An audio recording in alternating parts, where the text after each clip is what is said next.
आज मुंबई येथे मनोज जरांगे यांचा मोर्चा राज्यातून अनेक मराठा बांधव मुंबईला पोहोचलेले आहेत। आपल्याबरोबर आता नाशिकमध्ये सत्ताधारी आमदार सरोज अहिरे हे देखील या ठिकाणी काय सांगाल ताई? तुमचा नेहमी यांना पाठिंबा असतो, आज देखील तुमचा पाठिंबा असणार काय?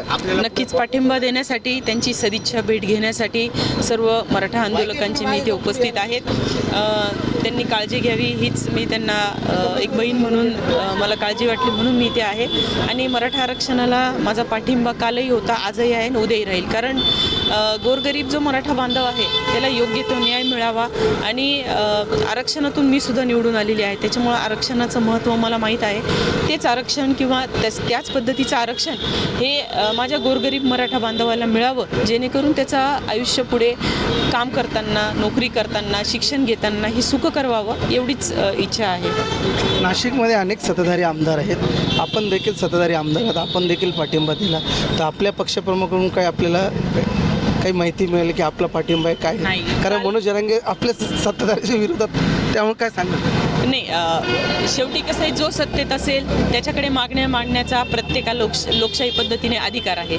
तर आमचे नेते माननीय अजितदादा यांनी सांगितलेले आहे की आंदोलन करण्याचा अधिकार प्रत्येकाला आहे। त्याच्यामुळे आज मनोजदादा जरांगे यांच्या माध्यमातून अनेक लाखो मराठा बांधव या आंदोलनात सहभागी झालेले आहेत। तर सरकारकडेच मागणी करणार, आजचे मुख्यमंत्री माननीय देवेंद्र फडणवीस साहेब असतील, एकनाथ शिंदे साहेब असतील आणि माननीय अजितदादा यांच्याकडेच ते मागण्या मांडणार आहे।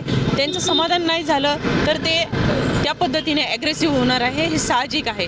मागितलं ते नाही मिळालं तर माणूस विरोधात जाऊनच बोलतो, परंतु मला पूर्ण खात्री आहे की हे तीनही लोकप्रतिनिधी किंवा तीनही आमचे सर्व वरिष्ठ पदाधिकारी योग्य तो न्याय आणि योग्य ती चर्चा घडवून आणतील आणि योग्य तो न्याय मराठा बांधवांना देतील।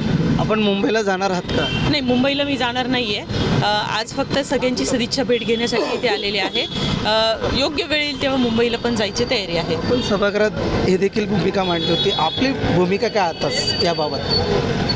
मराठा बांधवांना आरक्षण मिळावं, कारण आधीची परिस्थिती वेगळी होती। सर्वात जास्त श्रीमंत सदन असलेला भूमीधारक जो होता तो मराठा बांधव होता, पण आजची परिस्थिती तशी राहिलेली नाही आहे। म्हणजे खास जर बघितलं तर आपण मराठवाड्याकडे जर वळालो की म्हणजे इतक्या तीव्रतेने आंदोलन मनोजदादा जरांगे का करतायत की तिथल्या मराठा बांधवांची परिस्थिती अत्यंत आर्थिक परिस्थिती खालवलेली आहे आणि खरोखर तिथे आरक्षणाची गरज आहे, म्हणून त्यांनी ती भूमिका घेतलेली आहे।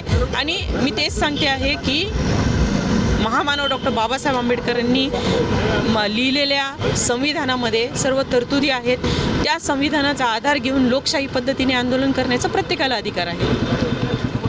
सत्ताधारी जे आमदार आहेत त्यांचा देखील या मनोज जरांगेच्या मोर्चाला पाठिंबा असणार आहे।